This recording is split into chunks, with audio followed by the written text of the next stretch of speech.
God will turn again your captivity. He will wipe your tears away. He will remove the troubles of your life and give you a new song. The burdens you have had to bear for so long will be lifted off your shoulders, and you will step into your rest. Your enemies will not have the last laugh. They will not triumph over you. Those that have been mocking you, speaking evil of you, whether behind you or right in your presence, would have to swallow their words when they see God's blessings upon your life. You are destined for great things. You have been blessed by the Lord, and you will see the manifestation very soon. Your blessings will come to you in multiple folds, and it won't tarry any longer. God's promises are going to come to pass in your life. Be prepared to get those blessings. It could be very difficult serving God, living your life for Him, and trusting Him for everything in your life without seeing the physical results of those things that you have been hoping and praying for. People will begin to ask questions. Some will doubt your fate, labeling you as a sinner whose problems are a consequence of past actions. Some will call you and your God out. They want to see the power of God in your life, and so they will mock you and say all kinds of inanities to you. Their goal is to bring down your spirit, to make you feel bad about your situation, to shake your faith and traumatize you. You should not let them get to you. Block your ears. Do not listen to their statements. Stand firm in faith, knowing that God never fails. If He has promised, then He will do it. And He has promised to bless you. He has promised to lift you high. He has promised to make you the head and not the tail. He has promised to wipe away your tears and give you joy and laughter. He has promised to always be there for you, so He won't forsake you. The Lord is your light and your salvation, so you should look up to Him. Things may be difficult now, but change is on the way. God is working out something for you, and in due season it will be revealed. All will gather, and they will see God's goodness in your life. It won't be long now, so just hold on. Let those who are mocking you continue. Their mouth will soon be stopped. They will be a witness of God's blessings upon your life. So stop your ears to their whinings and don't let them get to you. The moment you begin to reason it out in your mind and get worried about the problems that you are going through, the devil is already winning. You are giving space to doubt and anxiety. And the Bible already tells us that no double-minded man would receive anything from God. We are to present our worries, our problems, our petitions before God in prayer. His ears are not heavy that He cannot hear us. His hands are not short that He cannot save us. Focus on God and you won't be bothered by whatever is said about you. If it seems to be getting to you, then go before God in prayer. Prayers backed up with a strong faith in God has a way of opening doors and making impossibilities possible. Bear in mind that there is no problem God cannot solve. Just name it. The power and the name of Jesus are far above all those problems, and He will bring them to an end. Are you going through a financial crisis? Have you run bankrupt and gone deep into debt? Maybe you had things going well for you, and suddenly the whole thing plummeted and you are left to deal with the loss. Maybe people are beginning to say all kinds of things, mocking you in your predicament and making you feel miserable. Remember, God is a prayer-answering God.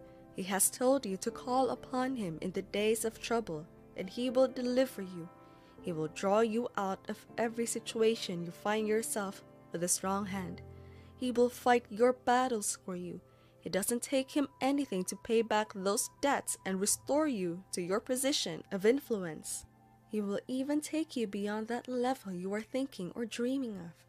Those that have mocked you in the past will then begin to seek your favor. They will beg for your forgiveness.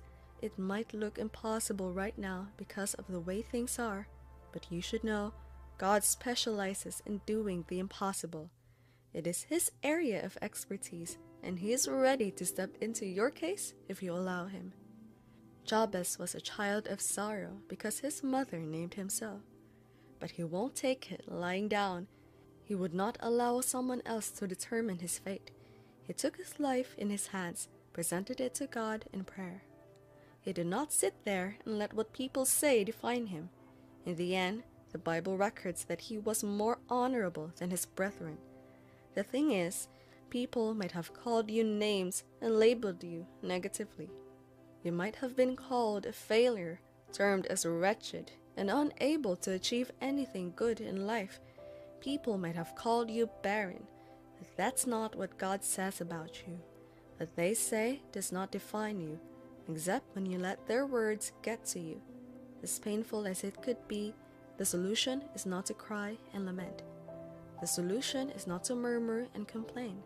That's tantamount to doubting God and His ability. Hannah had been going for some time to Shiloh, and every year she was continuously reminded of her childless state.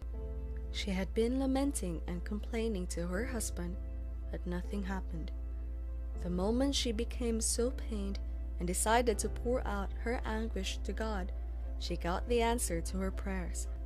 She had a new song on her lips, and she had a reason to rejoice. You are also going to rejoice. You will have a new song on your lips. People will join you to celebrate things that God will do in your life. Your state of barrenness will give way to fruitfulness. You will watch yourself blossom and prosper right before your enemies. God has promised to set a table before you in the presence of your enemies, and He will do just that. Have no fear and do not be anxious. Just take your situation to God in prayer, and you will see God's blessings in your life. One of the strategies of the devil is to make you lose hope and shake your faith in God. He will come in form of mockers, and they will try to stop you from making any progress. Look at blind Bartimaeus, for example. While Jesus was passing, he shouted for Jesus to have mercy on him. The people that were around him tried to dissuade him, but he kept shouting and refused to keep quiet. When Jesus heard him and bid him come, it was the same people who called him to meet Jesus. So don't let the words of those people taunting you stop you. What they say don't matter as far as God is concerned. It is what God has said concerning your life that will prevail. So look up and walk with your head high and shoulders straight. There's no reason to be ashamed because God will do His wonders in your life. You are already blessed by God and are seated with Him in heavenly places. The manifestation of those blessings will soon become obvious as God blesses your business, finances, gives you the fruit of the womb, and blesses you in all ramifications. All of this is just a phase you are going through and will soon pass over. Jesus was mocked, and many others in the scriptures, including David. But what did they do? Hebrews chapter 12 verse 2 tells us that Jesus looked forward to the joy and the reward that was set before Him and despised the shame. That's what you should do. Look forward to the blessings that God will bring in your life. Look forward to celebrating. Those that have mocked you will surely see God's blessings upon your life.